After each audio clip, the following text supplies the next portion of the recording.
This is NNI Bites, Big Learnings, a podcast where fellow healthcare professionals share conversations on nutrition science's latest.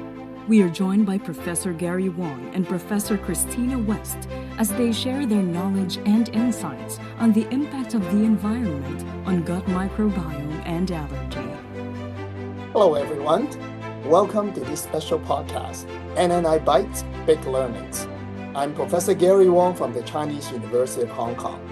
Today, we will be discussing a very important topic, impact of the environment and gut microbiome and allergy. Together with me, I have Professor Christina West from Umeå University, Sweden. Welcome, Christina.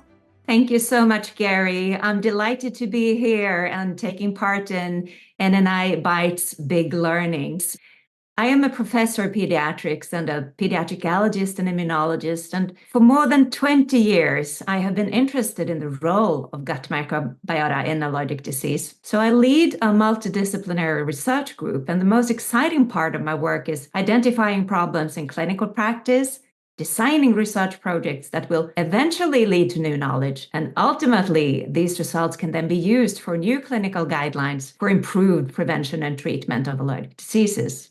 Yes, certainly. Over the last 2 decades, there have been a lot of interest and research on the topic around how the environmental microbiome affect the microbiome in our system, for example, inside the gut, and how that would affect our immune system and the manifestation of a variety of disease, especially allergic disease.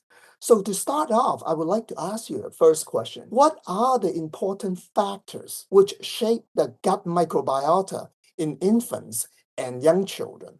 Early nutrition is a major player. Breast milk is plentiful in human milk oligosaccharides, which serves as substrate for bifidobacteria.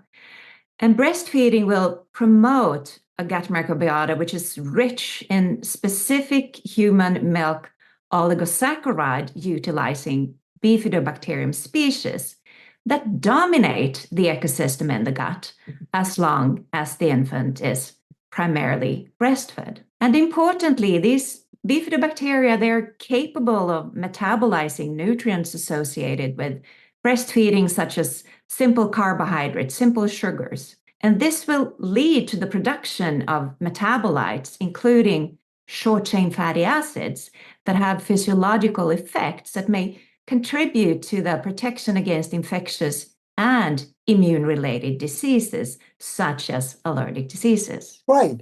And what are the specific relationships between gastrointestinal microbiota and the development of allergies in the infant? The immune system in the gut must learn not to react to our commensal microbiota and the foods that we eat. And we have a symbiotic relationship with the gut microbiota. So we, as hosts, we provide food, and in turn, the gut microbiota helps support energy harvesting, digestion, and also in immune defense. So microbial colonization in early life has been proposed as a major driving factor for the normal age-related maturation of T helper type 1, T helper type 17, and T regulatory pathways during early childhood that appear very important in suppressing early propensity for T helper type 2 allergic responses. And disruptions in early life colonization have been